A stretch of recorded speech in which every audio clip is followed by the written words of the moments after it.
تفصیل بیان کی تھی۔ ان لوگوں نے مدینہ منورہ میں ایک الگ مسجد بنا لی تھی۔ اللہ تعالی نے قرآن میں فرمایا ان کا مقصد لڑوانا ہے، مسلمانوں میں تفریق ڈالنا ہے۔ حالانکہ بنائی کیا تھی؟ مسجد۔ اللہ بھی اس کو مسجد فرما رہا ہے، مگر مقصد کیا تھا؟ لڑوانا، مسلمانوں میں تفریق ڈالنا۔ چنانچہ اللہ نے اس کو گرانے کا حکم دیا، وہ گرائی گئی۔ یہ میں آپ کو بتا رہا ہوں۔ تو یہ خوارج، حضور صلی اللہ علیہ وسلم نے اعلان فرمایا نکل جاؤ میری مسجد سے، یہ لوگ بیٹھے رہے۔ وہ یہ سمجھ کے کہ نبی کو کیا پتا کہ ہمارے دل میں کیا ہے۔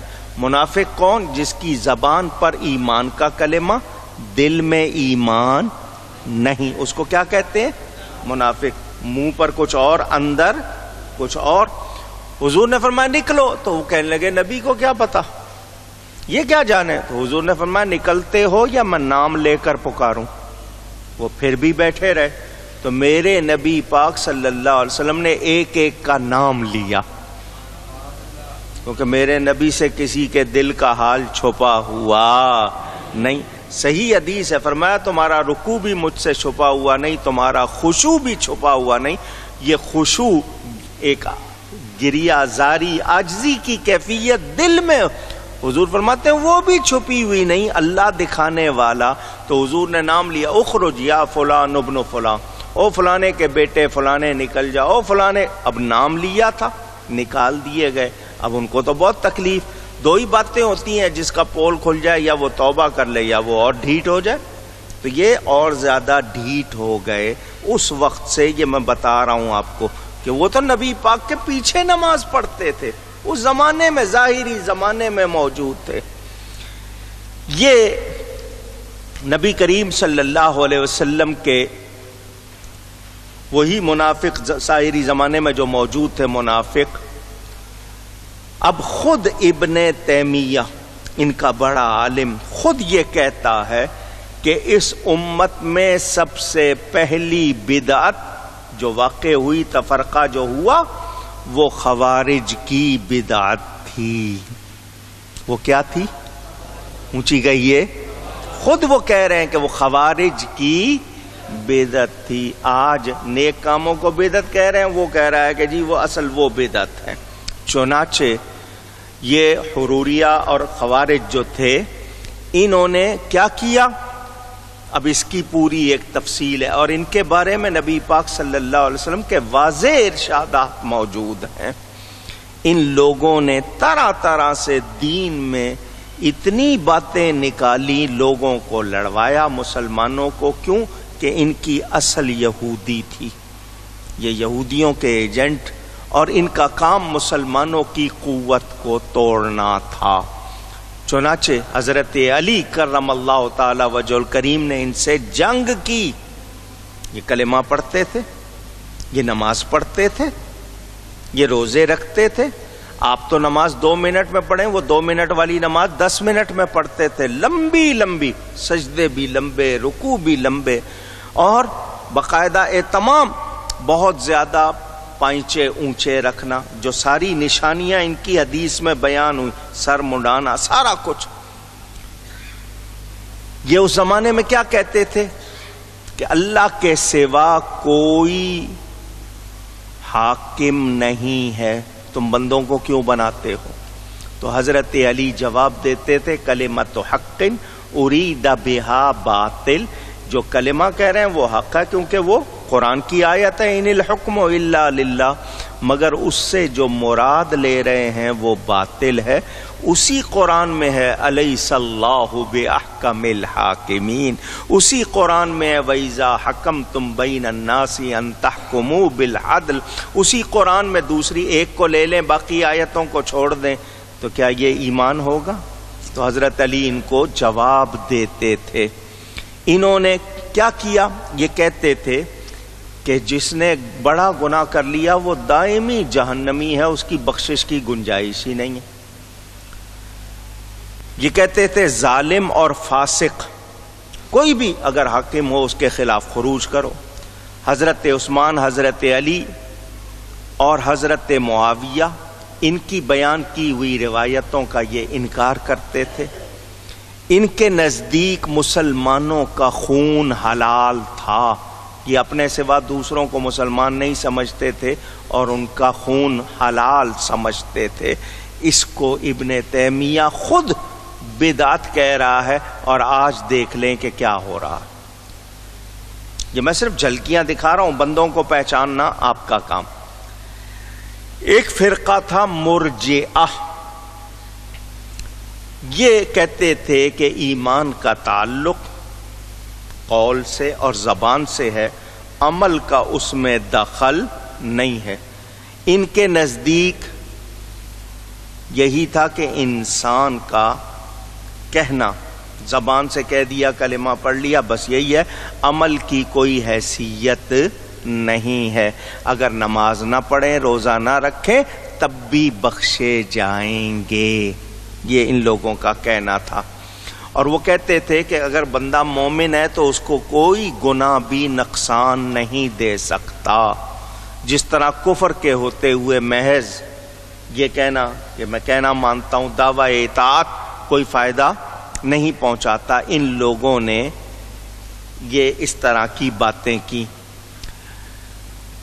حضرت سفیان بن عیینہ، کچھ لوگوں نے اینیا لکھا ہے، اصل عیینہ، وہ کہتے ہیں کہ مرجئہ ایسے گروہ کو کہا جاتا ہے کہ ایمان بغیر عمل کے، یعنی صرف قول کا نام ہے، لہٰذا تم نہ تو ایسے لوگوں کے ساتھ بیٹھو، نہ کھاؤ، نہ پیو، نہ ملاقات کرو، نہ ان کی نماز جنازہ پڑھو۔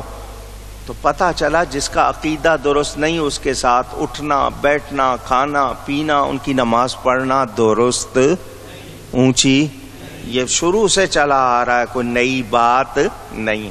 معتزلہ ایک یہ فرقہ نکلا۔ بنو امیہ، جب وہ لوگ حکمران تھے اس دور میں یہ نکلا۔ اس کا بانی ایک شخص بتایا جاتا ہے واصل بن عطا، یہ 80 ہجری میں پیدا ہوا تھا اور 131 ہجری اس کا سن وفات بتایا جاتا ہے۔ الملل والنحل اور دیگر کتابوں میں تفصیل موجود ہے۔ یہ ان کا کہنا تھا کہ کسی نے اگر کوئی بڑا گناہ کر لیا ہے وہ کافر ہے، یعنی وہی باتیں کہ ایمان میں اپنی طرف سے بغیر قرآن و حدیث کے یہ لوگ باتیں کرتے۔ اللہ تعالی کی صفات یہ نہیں مانتے تھے۔ یہ کہتے تھے امت محمدیہ میں سے جو فاسق نافرمان کو کہتے ہیں، جو فاسق ہے وہ کفر اور ایمان کے 2 درجات کے درمیان ہے۔ یہ بھی انہوں نے خود اپنا مسئلہ نکالا تھا۔ صحابہ کرام کے بارے میں ان لوگوں کے قول مختلف تھے، بہت سوں کو یہ غلط کہتے تھے۔ جہمیہ یہ بھی ایک فرقہ تھا۔ ابو محرز اس کا بانی تھا، جہم، اس کی وجہ سے اس کو جہمیہ کہا جاتا تھا۔ یہ قدیم زمانے کے جو الہیات میں بات کرتے تھے ان میں سے یہ شمار ہوتا تھا۔ اس کے ذاتی خیالات کیا تھے؟ انہوں نے عقیدہ جبر، زبردستی کی انتہائی شکل کو اختیار کیا کہ انسانوں کی طرف کسی کام کی نسبت مجازی ہے، جیسا کہ غروب ہونے کا سورج، غروب ہوتے سورج کا فعل بتایا جاتا مجازی ہے۔ یہ قرآن کو مخلوق مانتے تھے۔ اللہ کے لیے کوئی مستقل صفت علم نہیں مانتے تھے، جب بندے کر لیں گے تو اللہ کو پتہ چلے گا، اللہ کو پہلے سے پتہ نہیں ہوتا۔ یہ ان کے عقائد اس طرح کے بیان کیے جاتے ہیں۔ اللہ کا جسم مانتے تھے، یہ جس طرح انسان کا جسم ہے ایسے اللہ کا جسم مانتے تھے۔ روافض، جمع رافضی کی، جس نے اپنے امیر کو چھوڑ دیا ہو، روافض اور باطنیہ۔ علامہ ابن جوزی نے تلبیس ابلیس میں ان کی پوری تفصیل لکھی ہے کہ جس طرح ابلیس نے خوارج کو گمراہ کیا کہ انہوں نے حضرت علی سے جھگڑنا شروع کر دیا، اسی طرح بعض دوسرے لوگوں نے حضرت علی کی محبت میں غلو کیا، یعنی ان کو حد سے بڑھایا۔ کسی نے حضرت علی کو کہہ دیا کہ وہ خدا ہیں، کسی نے کہہ دیا وہ نبیوں سے بہتر ہیں، اور حضرت ابو بکر حضرت عمر کو گالیاں دینی شروع کی. یہ ان لوگوں میں سے ہیں. یہ میں نے صرف جھلک دکھائی ہے. ان کی کتابوں میں لکھا ہے کہ وہی لانے میں حضرت جبریل سے غلطی ہو گئی، وہی تو لانی تھی حضرت علی کے پاس، غلطی سے حضرت محمد صلی اللہ علیہ وسلم کے پاس آ گئی. یہ کیوں سنا رہا ہوں یہ باتیں؟ ان باتوں کو بدعت کہا جاتا تھا. کن باتوں کو؟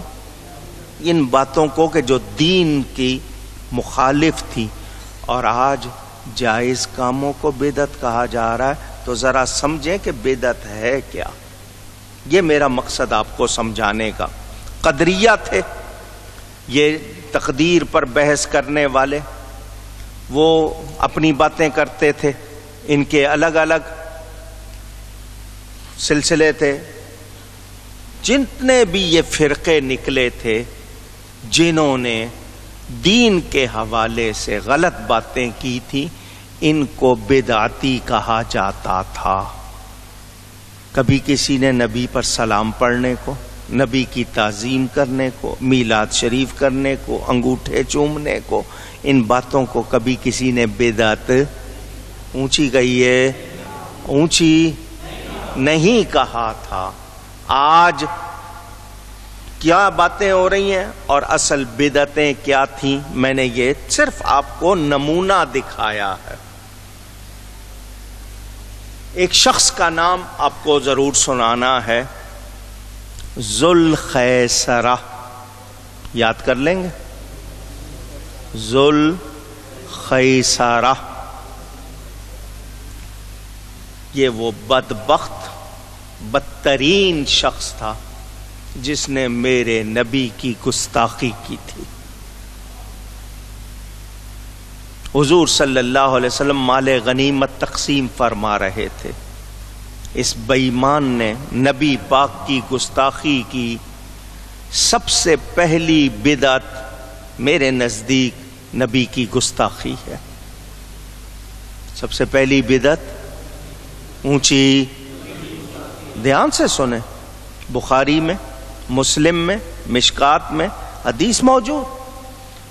حضور مال تقسیم فرما رہے ہیں. اس بے ایمان نے کہا اعدل، اتق اللہ، اے محمد اللہ سے ڈرو اور عدل کرو. معاذ اللہ. سب کہیں معاذ اللہ کے معنی اللہ کی پناہ. کیا مطلب تھا اس کا کہ تم اللہ سے نہیں ڈر رہے ہو اور عدل نہیں کر رہے ہو؟ حضور نے فرمایا تیرا برا ہو، اگر میں عدل نہیں کروں گا تو اور کون کرے گا؟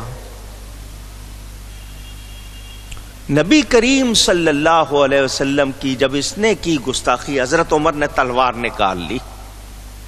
ایمان والا برداشت کر سکتا؟ اونچی گئی ہے نہیں. تلوار نکال لی. حضور نے روک دیا، فرمایا ابھی اس کے مرنے کا وقت نہیں آیا. اس کی نسل سے لوگ نکلتے رہیں گے، نکلتے رہیں گے، نکلتے رہیں گے. کیا مطلب؟ اس کا سلسلہ چلے گا. اس کی اولاد کا آخری گروہ دجال کے لشکر میں جا ملے گا. یعنی اس کی اولاد میں کوئی اچھا اونچی نشانیاں بتا دیں. فرمایا سر منڈائیں گے، سروں پہ بال نہیں رکھیں گے، پاجاموں شلواروں کے پائنچے ٹخنوں سے بہت اونچے رکھیں گے، لمبی لمبی نمازیں پڑھیں گے. تم اپنی نمازوں کو ان کے سامنے ہلکا سمجھو گے. قراءت قرآن کی بہت اچھی کریں گے، آوازیں، لہجہ بہت اچھا، مگر وہ قرآن ان کے حلق سے نیچے نہیں اترے گا. فرمایا زبانیں شکر سے زیادہ میٹھی ہوں گی، دل بھیڑیوں سے زیادہ سخت ہوں گے. پھر فرمایا یہ دین سے اس طرح نکل جائیں گے جیسے تیر شکار سے نکل جاتا ہے. صرف جاتا ہے اور نکل جاتا ہے، اسی طرح یعنی ان کے اندر نہیں ہوگا. یہ نشانیاں سرکار نے فرما دی. اپنے ارد گرد دیکھ لیں، نشانیاں نظر آتی ہیں یا نہیں آتی ہیں؟ یہ تھی باتیں بدعت، نبی کی گستاخی بدعت تھی، دین میں نئے عقیدے ڈالنا بدعت تھا، تم نیک کاموں کو بدعت کہنے لگ گئے ہو۔ اللہ تعالی ہم سب کو ہدایت عطا فرمائے۔ میں نے آپ کو پچھلے جمعے بھی مثالیں دی تھی، حضرت بلال کی بات سنائی تھی کہ وہ وضو کرتے ہی 2 رکعت پڑھ لیتے تھے، کیا نبی پاک نے ان کو فرمایا تھا ایسا کرنے کو؟ اونچی پوچھ رہا ہوں۔ ایک صحابی نے ربنا لک الحمد کے بعد جو کلمہ کہا، کیا نبی نے ان کو کہنے کو کہا تھا؟ حضور نے اس کی بھی ایک اور سن لے، حضرت معاذ بن جبل کے حوالے سے روایت، لیکن اس سے پہلے آپ کو بتا دوں ہوتا کیا تھا۔ شروع میں جب حضور صلی اللہ علیہ وسلم نے نماز جماعت کے ساتھ پڑھانی شروع کی تو جو صحابہ دیر سے آتے تھے مسجد میں، یعنی وقت سے پہلے نہیں آئے، کسی کو آنے میں دیر ہو گئی، 2 یا 3 یا 4 یا 5 جو بھی صحابی دیر سے پہنچے تو جماعت شروع ہو چکی ہے، 1 رکعت نکل گئی، کبھی 2 نکل گئیں، کبھی 3 نکل گئیں، تو وہ آنے والے دوسرے کسی سے پوچھتے تھے کتنی رکعتیں ہو چکی، تو وہ بتا دیتا تھا 3، تو وہ پہلے اپنی 3 پڑھتے تھے، پھر جماعت میں شامل ہوتے تھے، اپنی الگ سے 3 پہلے، 2 رہ گئیں تو 2، 1 رہ گئی تو 1، وہ ایسا کرتے تھے۔ حضرت معاذ بن جبل رضی اللہ تعالی عنہ آئے، انہوں نے کیا کہا کہ میں تو جب حضور صلی اللہ علیہ وسلم نماز پڑھا رہے ہوں گے تو جس حال میں نبی کو پاؤں گا اس میں مل جاؤں گا، مطلب پہلی رکعت ہوگی تو پہلی، دوسری ہوگی تو میں پہلے اپنی نہیں پڑھوں گا، نبی کے ساتھ جماعت میں شامل ہو جاؤں گا، اور جو نماز رہ گئی ہے، اگر 1 رکعت رہ گئی، 2 رہ گئی، 3 رہ گئی، تو سلام پھیرنے کے بعد ادا کروں گا۔ سن رہے ہیں؟ اونچی، کیا حضور نے ایسا ان کو کرنے کو کہا تھا؟ اونچی، جب انہوں نے ایسا کیا تو حضور نے صلاۃ و سلام، نماز کا سلام پھیرنے کے بعد کیا فرمایا؟ جب یہ اپنی نماز پوری کرنے کے لیے کھڑے ہوئے، فرمایا معاذ نے تمہارے لیے اچھا طریقہ نکالا ہے۔ اللہ،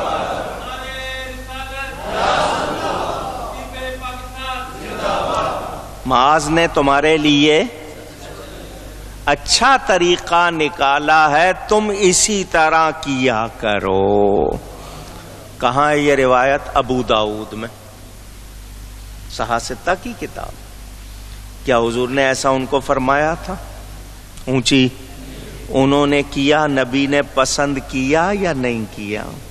بدعت بدعت کہنے والوں ذرا پہچانو نیک اور جائز کاموں۔ اچھا جی، قرآن کریم کی تدوین جانتے ہیں لوگ، کس طرح جمع ہوا، کس طرح لوگوں تک پہنچا، یہ سارے کام بعد میں ہوئے حضور صلی اللہ علیہ وسلم کے پردہ فرمانے کے بعد۔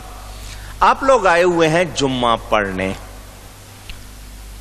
ظہر کی اذان ہو چکی، دے چکے ہو بھائی؟ آپ لوگوں نے، محلے والوں نے سنی وہ اذان؟ جمعے کی اذان ابھی ہوگی، جمعے کی اذان، اس کو اذان ثانی کہتے ہیں۔ اذان ثانی کا مطلب دوسری اذان۔ کیا یہ حضرت نبی پاک صلی اللہ علیہ وسلم کے ظاہری زمانے میں تھی؟ نہیں۔ حضرت ابو بکر کے ظاہری زمانے میں تھی؟ نہیں۔ حضرت عمر فاروق رضی اللہ تعالیٰ عنہ کے ظاہری زمانے میں تھی؟ نہیں۔ حضرت عثمان نے شروع کی، حضرت عثمان نے، اونچی، کیا ان کو نبی پاک نے کہا تھا؟ پوچھ رہا ہوں۔ حضرت علی نے اس کو باقی رکھا، آج ساری امت اس پر ہے، کیا کہو گے؟ بدعت؟ دو نا جواب، باتیں کرنے والوں، نیک جائز کاموں پر فتوے لگانے والوں، دو جواب۔ یہ میں آپ کے سامنے وہ حقائق رکھ رہا ہوں تاکہ آپ کو پتا چلے کہ ان لوگوں نے خام خواہ لوگوں کو لڑوانے کے لیے یہ طریقہ نکالا ہے کہ اچھے اور جائز کاموں کو یہ لوگ بدعت کہہ دیتے ہیں۔ حضرت عثمان غنی پر کسی نے آج تک اعتراض کیا؟ پوچھ رہا ہوں، قرآن میں حکم ہے یا نہیں کہ چوری کرنے والا مرد ہو یا عورت اس کے ہاتھ کاٹ دو؟ والسارق والسارقۃ فاقطعوا ایدیہما، قرآن کی آیت ہے یا نہیں ہے؟ حضرت عمر نے یہ حکم کیوں روک دیا تھا کہ جب قحط ہو، لوگوں کو کھانا پینا نہ پہنچے، ایسی حالت انہوں نے فرمایا نہیں کاٹا جائے گا ہاتھ۔ تو کیا کہو گے، انہوں نے اللہ کا حکم روک دیا؟ پوچھ رہا ہوں، میرے نبی نے پہلے ہی فرما دیا، میرے خلفائے راشدین کا طریقہ بھی تم پر لازم ہے۔ کیا مطلب؟ وہ دین کو سمجھ کر بات کریں گے۔ انہوں نے یہ نہیں کہ اللہ کے حکم کی مخالفت کی یا اس کو کہہ دیا کہ ہمیشہ کے لیے، نہیں، حالت ایسی ہو گئی ہے تو اس حالت میں نہیں کاٹا جائے گا۔ تو کیا ان کو کہیں گے قرآن کا مخالف ہے وہ؟ پوچھ رہا ہوں۔ میں نے ایک بات کئی مرتبہ تقریروں میں سمجھائی ہے، اگر آپ وہ یاد کر لیں تو آپ کے لیے مسئلہ آسان ہو جائے گا۔ یہ کیوں؟